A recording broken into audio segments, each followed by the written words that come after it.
अस्सलाम वालेकुम। आप news and views with Shahid Hussain देख रहे हैं। जावेद गफारी साहब आज एक बार फिर मेरे साथ मौजूद हैं। कल भी हमने एक वीडियो बनाई थी जिसमें इस बात का अहाता किया था कि असल NA-249 में कामयाबी और उसके बाद फिर नाकामी की जो वजूहात थी वो असल में थी क्या। अच्छा, उसके बाद आज जो नई और बड़ी और अहम चीज़ जो है, छुट्टी के दिन नून लीग को एक तरफ से हम देखते हैं RO उनकी दरख्वास्त मुस्तरद करते हैं और उसके बाद इलेक्शन कमीशन उनको बड़ा रिलीफ दे देता है। उसके बाद काफ़ी सवालात पैदा हो चुके हैं। एक तो इलेक्शन कमीशन और चीफ इलेक्शन कमिश्नर की जो एक क्रेडिबिलिटी है, उस पे काफ़ी सवालात उठाए जा रहे हैं और उसके बाद फिर खासतौर पर छुट्टी के दिन जो बड़ा रिलीफ मिला है, उसकी वजह से अब ये देखने में आ रहा है, लोगों में बात हो रही है कि नून लीग और पीपल्स पार्टी के दरमियान एक खास तौर पर कानूनी जंग का आगाज़ हो चुका है।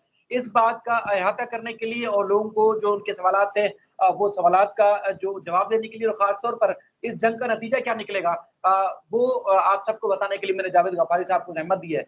गफारी साहब, आपको यूट्यूब चैनल पर मैं खुशामदीद कहता हूँ। सर आपने मुझ समेत आपने खुद भी अपने गुज़श्ता रोज़ तज़किया दिया और उसके बाद फिर जितने भी सहाफ़ी थे उन्होंने बैठ के वीडियो में जो बताया, जो कोताहियाँ थी PTI की, या उसके बाद फिर नून लीग की और उसके बाद पीपल्स पार्टी की, वो सारी वजूहत सामने रखी थी। खासतौर पर इलेक्शन कमीशन ने जो आज छुट्टी के दिन इतना बड़ा रिलीफ दे दिया है, उसकी क्या वजह हो सकती है? सर नून लीग जो है ना, अल्लाह की मेहरबानी से इसके ऊपर एक खास कोई वो है, इसको छुट्टी के दिन ही जमानतें भी मिल जाती है, इसको छुट्टी के दिन ही फैसले भी मिल जाते हैं, इनके छुट्टी के दिन ही इनके हक में सारा कुछ आ जाता है। लेकिन उसके बावजूद भी नाशुक्री भी बहुत है नून लीग। अभी आज ही आपने शायद मियां नवाज शरीफ का वो क्लिप देखा हो जिसके अंदर आज वो लंदन में गुफ्तगू कर रहे हैं मीडिया में।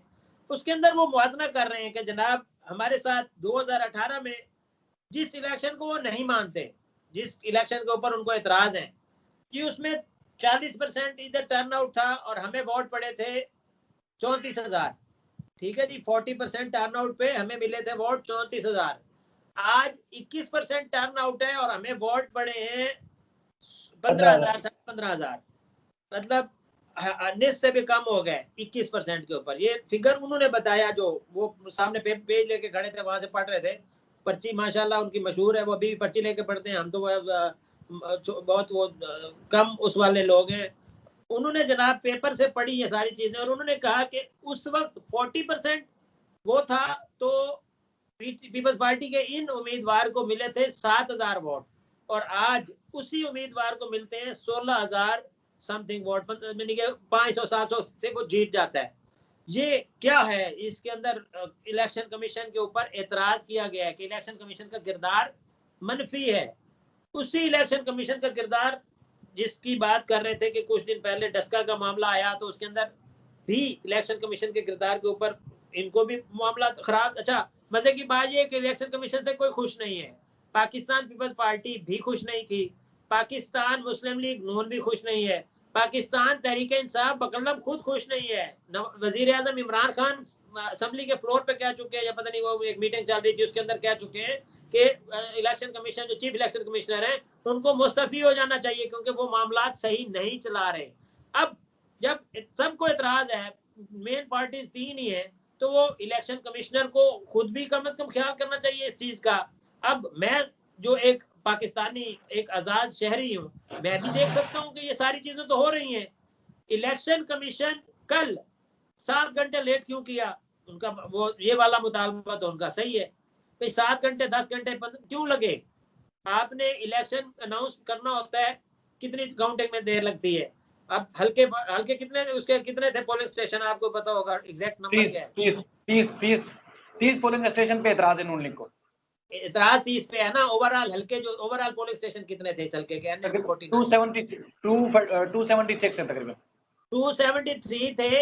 तो सबको एक टाइम लगना चाहिए ना। एक पोलिंग स्टेशन पे जितनी काउंटिंग को टाइम लगता है उतना ही बाकी को लगना चाहिए। उन 30 को पोलिंग स्टेशन क्या गिन रहे थे वो, उनको क्यों लेट हुआ? एतराज तो जायज है। ये एतराज पाकिस्तान तहरीक इंसाफ इसलिए नहीं कर रही क्योंकि उनको तो वो कहते हैं ना कि सवाई सत्यानाश हो गया है, उनका तो नंबर ही सारा खत्म हो गया ना। अब उस एरिया को आप बेहतर तौर पे बता सकते हैं। 249 जो हल्का है वहां के जो लोग हैं उनको आप बेहतर तौर पे जानते हैं। उन लोगों का कल ही आपने उस प्रोग्राम में आपने बताया था कि वहां के जो माइंड सेट है वो बरादरी सिस्टम है। 40 से 21% आया, यहाँ पे भी इलेक्शन कमीशन का कसूर है। इलेक्शन कमीशन ने क्यों नहीं ये सारी चीजें देखी? लॉकडाउन चल रहा है, कोरोना की सूरत हाल चल रही है, इंतहाई तशवीशनाक सूरत हाल चल रही है पूरी दुनिया की, क्या जरूरत पड़ गई थी कि वो अभी 249 का इलेक्शन होना जरूरी था? क्यों इन्होंने वो किया है, एक तरह से इंतहाई गलत हरकत की है इलेक्शन करवा के वहां पे। उसके बाद मुस्लिम लीग नून या बाकी जितने स्टेक होल्डर्स है, इन्होंने क्यों नहीं एतराज किया? ये इतने सगे होते पाकिस्तान के अवाम के साथ, उस 249 के साथ ये कितने गद्दार लोग हैं, ये सारे के सारे जो इलेक्शन में खड़े हुए थे। मैं तो तमाम जमातों को कहूंगा, इन्होंने क्यों एतराज नहीं किया कि हम इलेक्शन में नहीं जाएंगे? बाइकाट क्यों नहीं किया इन्होंने? इलेक्शन कमीशन को क्यों नहीं खत लिखा साहब ने? इज्तिमाई तौर पर अगर ये अवाम के सगे होते, ये अवाम से मुखलिस होते, तो ये इज्तिमाई तौर पर एक एप्लीकेशन देते। लेकिन ये इंतहाई लेवल के, ये मकार भी कह सकता हूं इनको, ये गद्दार भी कह सकता हूं इनको। उन अवाम के साथ इन्होंने गद्दारी की जब पूरे पाकिस्तान में लॉकडाउन की सी सूरत हाल है, पूरी दुनिया के अंदर लॉकडाउन सी सूरत हाल है। वहां पे क्या तुक बनता है 249 का? अगर एमएनए नहीं आएगा तो क्या असेंबली मर जाएगी? उधर कोई अल्लाह माफ करे को ड्रोन अटैक होने वाला था कि वहां पे ये 249 का एमएनए जाके बचाएगा। गफारी साहब, एक तो खुशाब में अभी 5 तारीख को इलेक्शन होना है, खुशाब में, वहां पर भी ये ज़िमनी इंतखाब होना है। दूसरा जो एनए 249 की सूरत हाल है, यहाँ पर जो पीपल्स पार्टी के नौमुंतखब एमएनए है कादिर मंदोखेल साहब, उन्होंने फैसल वावडा साहब को मजबूर किया इस्तीफा देने के ऊपर। बार बार तकरीबन जैसे 2.5-3 साल वो एमएनए फैसल वावडा रहे, तो वहां पर उनके खिलाफ मुसलसल अदालतों में, चाहे सिंध हाई कोर्ट था, इलेक्शन कमीशन, इलेक्शन ट्रिब्यूनल, मुसलसल कादिर मंदोखेल इलेक्शन में उनके खिलाफ केसेस दायर करते रहे। बिलाखिर उनको मजबूर होना पड़ा फैसल वावडा को, उन्होंने इस्तीफा दिया। उस वक्त पीपल्स पार्टी तो जो आखिर में इलेक्शन हो गया, तो उस वक्त ये काउंटिंग में सईद गनी साहब पहुंचे। उसके बाद फिर उन्हीं जिन जिन जगहों पर एतराज है नून लीग को या पीटीआई को भी, उनका उन पोलिंग स्टेशन का जो नतीजा था वो ताखीर से आया। 7 घंटे नहीं बल्कि 11 घंटे ताखीर का शिकार हुआ। उसके बाद लोगों का ये कहना है, जो वहाँ के जो नुमाइंदे थे या उम्मीदवार थे, कि चूंकि जो वहाँ प्रिजाइडिंग अफसरान और उसके अलावा जो पोलिंग का जितना भी अमला था वो महकमे तालीम से था।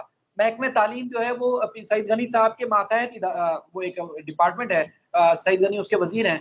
तो सईद गनी ने वहां बैठ के धांधली करवाई, उनका लोगों का ये कहना है, वहां वो इल्जाम लगा रहे हैं। दूसरा, जो नून लीग कामयाबी का दावा कर रही थी कि पहले नंबर पर मुफ्ता इस्माइल साहब आ रहे थे, मुख्तलिफ मीडिया पे खबरें चल रही थी, लाहौर और इस्लामाबाद से नताइज सामने आ रहे थे, तो इलेक्शन कमीशन के हमारे कुछ दोस्तों का कहना है और वहां पर जो ग्राउंड पर रिपोर्टर्स मौजूद थे उनका भी यही कहना है कि नून लीग ये जाली रिजल्ट जो है नताइज टीवी पर चलवा के उसके बाद वो क्रेडिट ले रही थी कि वो जीत रहे थे। बुनियादी तौर पर वहां तो अभी धांधली या वहां जो नताइज थे वो तो मैनेज हो रहे थे। नताइज उन्होंने पहले वो नून लीग वहां से इस्लामाबाद से या वहां के जो साहबी, ट्विटर वाले साहबी हैं, व्हाट्सएप ग्रुप के साहबी, वो नताइज का ऐलान कर रहे थे। दूसरा, मुझे जो आपसे सवाल है, आखिरकार क्या वो डस्का वाला सूरत हाल होने वाली है कि इलेक्शन कमीशन में इनकी कानूनी जंग रहेगी या फिर उसके बाद सुप्रीम कोर्ट में जाएंगे? क्योंकि कादिर मंदोखेल जो है मुसलसल जदोजहद कर रहे, उस वक्त पीपल्स पार्टी ने उनका साथ नहीं दिया था। जब वो कहते हैं कि चावल पक गए थे तो पीपल्स पार्टी वाले खाने के लिए तो पहुंच गए, लेकिन इससे पहले कादिर मंदोखेल को एनए 249 पे किसी मामले में सपोर्ट नहीं किया। और लेकिन फिर भी शायद हुसैन पीपल्स पार्टी को फिर भी इस वक्त ये वाला क्रेडिट तो दे ना, उन्होंने उसी उम्मीदवार को खड़ा किया। वो चाहते तो कोई और उम्मीदवार खड़ा कर सकते थे, इस वक्त तो उनके पास उम्मीदवार भी होंगे, क्योंकि सबसे कहा जा रहा था कि नाकाम उम्मीदवार तो ये रहे। 7,000 इन्होंने वोट लिए थे पीपल्स पार्टी का। फिर भी कहें कि उनमें थोड़ा सा जर्फ तो है ना कि उन्होंने फिर इसको अपना उम्मीदवार बनाया। दूसरी बात आपने की मुस्लिम लीग नून की, और भाई मुस्लिम लीग नून में पहले कह चुका हूँ इंतहाई नाशुक्री जमात है। दूसरे नंबर पे कौन नहीं जानता मुस्लिम लीग नून के इस मामले को कि वो पॉलिटिकल, क्या कहते हैं उसको, पॉलिटिकल एक लफ्ज है वो मेरे जहन में नहीं आ रहा, वो करते हैं, वो पॉलिटिकल अपनी इस ताकत का वो करते हैं इस्तेमाल। और मुस्लिम लीग नून के दौर में पंजाब हुकूमत में अगर एमएनए का या एमपीए का इलेक्शन होता और मुस्लिम लीग नून होती, वहां पे शहबाज शरीफ होते वजीर आला, तो 500 का नहीं होना था फर्क, हजारों का फर्क होना था और मुस्लिम लीग नून ने जीतना था। तब इनको नहीं, वो पॉलिटिकल इंजीनियरिंग मेरा लफ्ज था। मुस्लिम लीग नून से बढ़ के इस तरह की इंजीनियरिंग और कोई नहीं कर सकता, इस तरह की धांधली मुस्लिम लीग नून से बढ़ के और कोई नहीं कर सकता। पीपल्स पार्टी ने भी हो सकता है कि हो मातहत इदारा है, लेकिन इलेक्शन कमीशन का बंदा भी तो वहां पर मौजूद था। क्या वो भी बिका? अगर वो बिका तो इलेक्शन कमीशन का कसूर हुआ ना। मैं जो इस तमाम तर मामले में छत का किरदार था वो तो इलेक्शन कमीशन का था ना। इलेक्शन कमीशन की अगर इतनी रेट अच्छी है तो क्यों हर उसके ऊपर एतराज होता है? डस्का के ऊपर क्यों एतराज होता है? कहीं पे भी होता है दुनिया के, पाकिस्तान के किसी भी हिस्से में, तो इलेक्शन कमीशन के ऊपर एतराज क्यों होता है?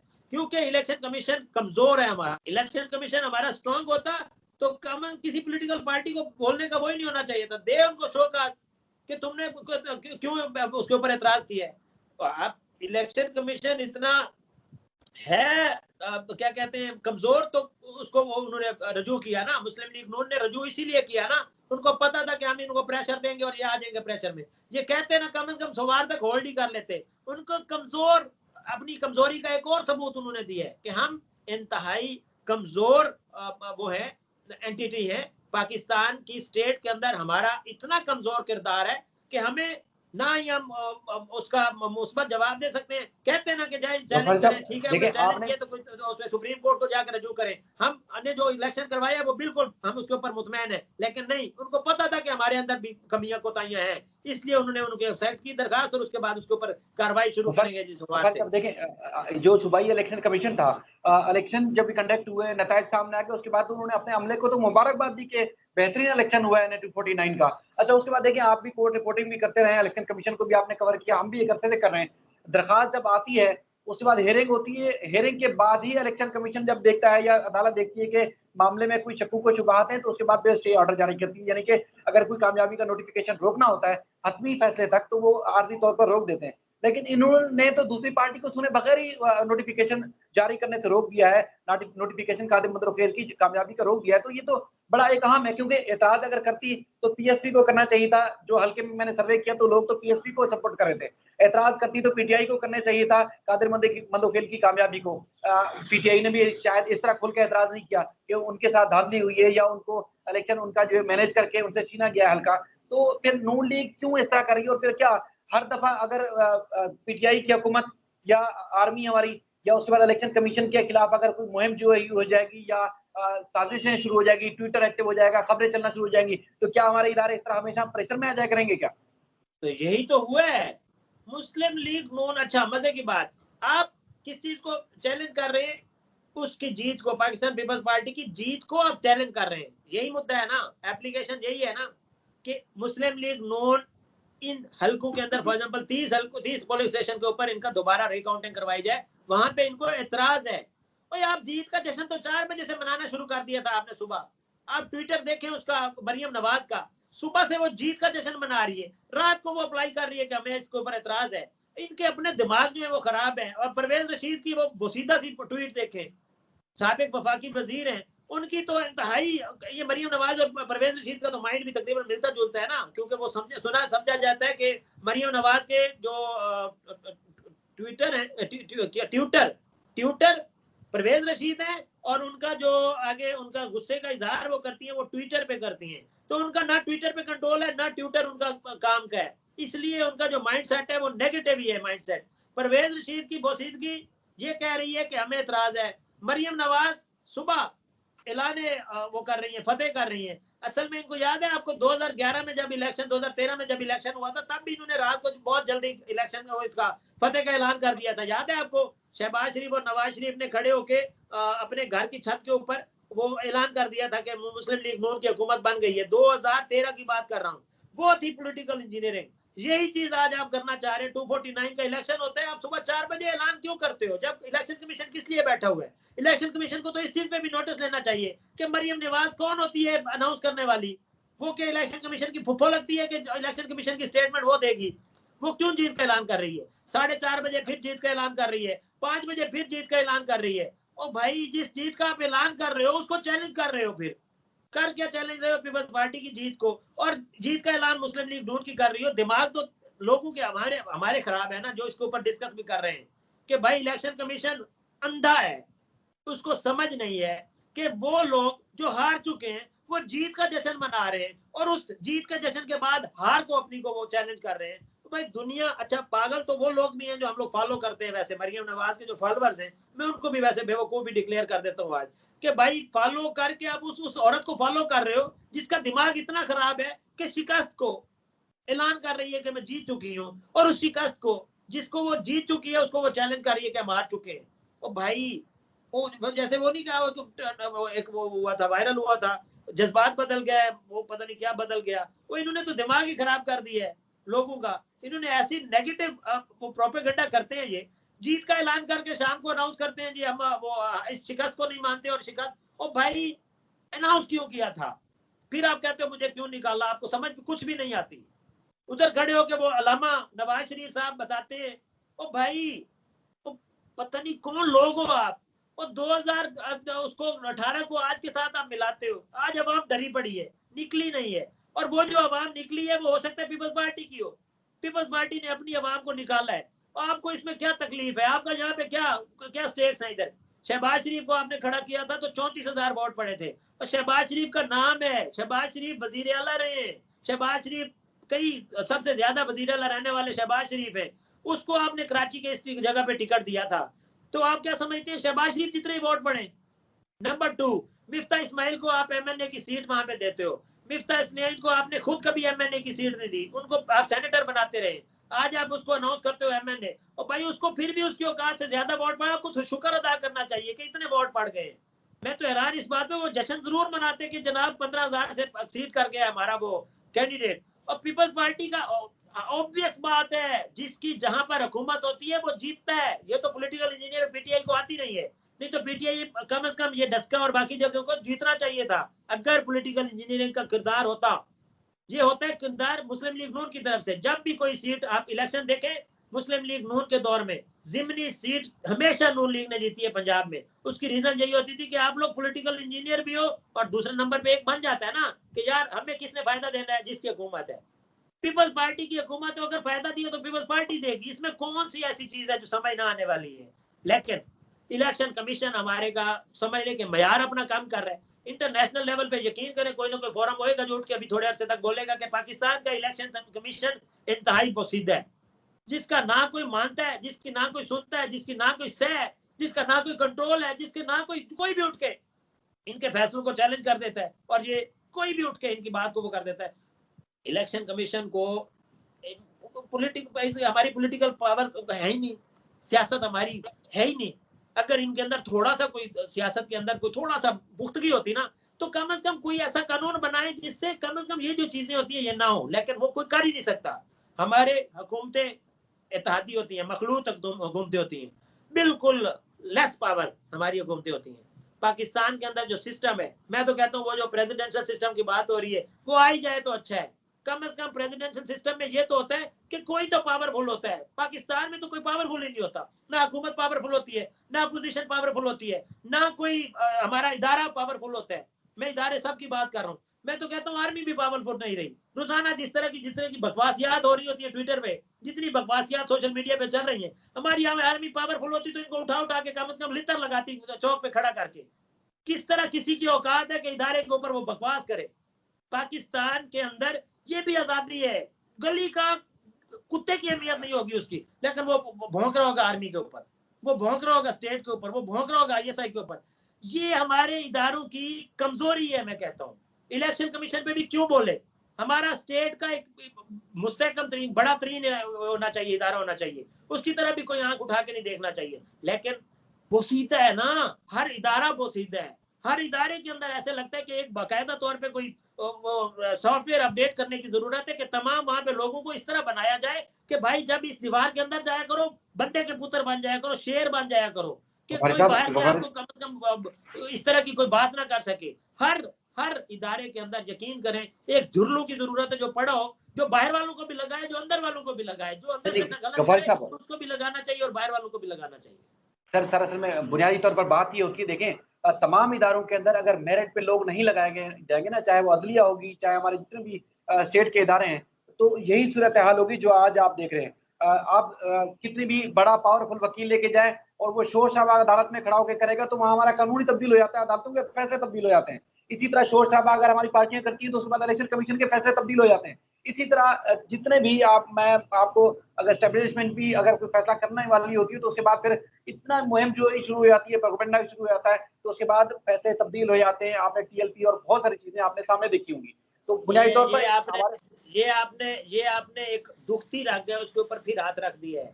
हमारी अदालतें, हमारे कानून, हमारे तमाम इदारे, यकीन करें ऐसे लग रहा है जैसे उधर जाके ना, मैं गया आपके सिटी कोर्ट्स में, जज साहब का नाम अब मुझे याद नहीं आ रहा, अदालत नंबर उसका है 30, उसके अंदर गया तो यकीन कर ले पेन था, पेन इस तरह पीछे धागा था और दीवार के साथ कील लगी हुई थी, दीवार के साथ कील लगी हुई थी। वो तस्वीर मैं आपको लगाऊंगा, इसी जगह पे तस्वीर वो लगाइएगा, मैं अभी भेजूंगा आपको, मैंने तस्वीर खींची थी पीछे बैक साइड से। ये धागा कील लगा हुआ था और दीवार के अंदर वो कील लगा, और वो पैनल जो है ना वो यूज कर रहा था खुद जज, और जज का ये आलम है, अदालत के अंदर बैठा हुआ है। बिलीव मी, मैं तस्वीर अभी इसी जगह पे तस्वीर जो आपने लगानी मेरी पीछे आके मुझे गुम कर दीजिएगा। उसने धागे वाली, उसके ऊपर पेंसिल के साथ वो इंसाफ करता है, धागे वाली पेंसिल के साथ उसे शक है कि मेरी पेंसिल चोरी हो जाएगी। उस अदालत से हो जाती है। उन अदालतों से आप किस तरह का रिलीफ चाहते हैं, किस तरह का इंसाफ चाहते हैं, जिस जज को नहीं पता कि मेरी पेंसिल पता नहीं मेरे पास रहती है या कोई ले जाएगा। गफारी साहब, आपने यकीन करें, मेरा ये बात सवाल करके आपने जज वाले और अदालत वाला सवाल करके आपने मुझे एक तकलीफ दे दी है। आपसे बात करके, और जो आपके और मेरे जज्बात होते हैं लोगों तक पहुंचा के कुछ थोड़ा दिली तौर पर सुकून मिलता है, यानी कि हमें कुछ गुबार निकालने का मौका मिलता है। वरना यकीन माने बहुत सारे सवालात दिमाग में उठते हैं, बहुत सारे लोग हमसे सवालात करते हैं और हम उनको जवाब नहीं दे पाते। एक मिनट, अभी कुछ दिन पहले मुझे याद आ गई वो बात, बैरियर टाउन का एक डिसीजन आया था कोर्ट की तरफ से, याद है आपको, कि वहां पे टोल प्लाजा पे वो नहीं लिया जाएगा, टैक्स नहीं लिया जाएगा। 50 रुपए टैक्स होता था, आपको तो याद है, आपको तो एक माशाल्लाह कोर्ट का वो फैसला याद होता है। मैं तो इस तरह इतना वो मुस्तहकम अकल वाला नहीं हूँ। मैं जाता हूँ वहां पे बैरियर टाउन में, तो वो मेरे से जाते हुए मुझे पर्ची देते हैं, मैं बैरियर टाउन में एंटर होता हूँ, मेरे से वो पर्ची नहीं ली जाती, पैसे नहीं लिए जाते। इसके ऊपर अमल दरामद नहीं हो रहा था, ये फैसला हो चुका कोर्ट की तरफ से, अमल दरामद नहीं हो रहा था, मतलब कोई हफ्ता 10 दिन लग गए थे। आपको पता है कि पाकिस्तान के अंदर अमल दरामद में थोड़ा देर लग जाती है। आप कार्ड एक अनब्लॉक करवाते हैं तो उसको ब्लॉक करने में काफी देर लग जाती है, अनब्लॉक करने में कोर्ट के ऑर्डर के बाद काफी देर लग जाती है, मतलब इम्प्लीमेंट नहीं होता। बहरिया टाउन का इधर से फैसला होता है और दूसरे तीसरे दिन हफ्ते के अंदर अंदर ही मैं जाता हूँ तो वो कहते हैं जी फीस आपसे नहीं ली जाएगी। मैं कहा क्यों, क्या हुआ? कहते हैं जी फैसला आया पिछले हफ्ते कि बहरिया टाउन से नहीं लिया जाता। मैंने कहा यार हमारा कानून इतना फास्ट हो गया कि अभी तो फैसला हुआ था। कहते सर फैसला करने वाले जो इधर रहते हैं तो कैसे इसके ऊपर फास्ट इंप्लीमेंट नहीं होगा। आप इधर से जब अंदाजा लगा ले कि इंप्लीमेंट करवाने वाले और इंप्लीमेंट करने वाले का अगर अपना फायदा होगा तो फायदा इंप्लीमेंट हो जाएगा, अगर अपना जाती फायदा नहीं होगा तो इंप्लीमेंट आप नहीं करवा सकते पाकिस्तान में। गफारी साहब, उम्मीद करते हैं मामला और हालात अच्छे हों, क्योंकि मुझे अभी पीपल्स पार्टी और नून लीग में नई जंग का आगाज होते हुए, कानूनी जंग का आगाज होते हुए नजर आ रही है, क्योंकि स्टेटमेंट तो आप देख ही रहे। इस सारे मामले में अगर पीएम खुल के बोल सकते होते तो शायद उनके लिए मौका था, वो बोल नहीं पाते, क्योंकि उनके खिलाफ फिर साजिश शुरू हो जाती है, हमारे सहाफ़ी साजिश करना शुरू कर देते हैं। पीएम बोल नहीं पाते और दूसरे जो पीटीआई के रहनुमा हैं उनके अंदर बोलने की सलाहियत ही नहीं है कि अपनी बात को वो मनवा भी सकें मीडिया पर भी या सोशल मीडिया के जरिए भी। लेकिन पीटीआई के कारकुनान मजबूरी तौर पर कराची में बहुत ज्यादा नाराज हैं अपनी जो लीडरशिप है यहाँ की मकामी उनसे, क्योंकि उनकी कारकर्दगी अच्छी यहाँ मकामी लीडरशिप की है नहीं। हम उम्मीद करते हैं कि बहुत सारे इश्यूज होते हैं आपके सामने बैठ के लोग जिससे डिस्कस करके उनको बता के आगाही मुहिम चला के लोगों को अवेयरनेस पैदा करके, ताकि लोग जाने मामला हैं क्या, जो टीवी पे नजर आ रहा है या सोशल मीडिया पे नजर आ रहा होता है असल वो होता नहीं है। उम्मीद करता हूँ आप अपना ख्याल रखेंगे और मुझे इसी तरह मज़ीद टाइम करेंगे। आप आज चमक रहे हैं, गोरे लग रहे हैं मुझसे ज्यादा। अपना ख्याल रखिएगा। अल्लाह हाफिज़। Thank you so much. अल्लाह हाफिज़।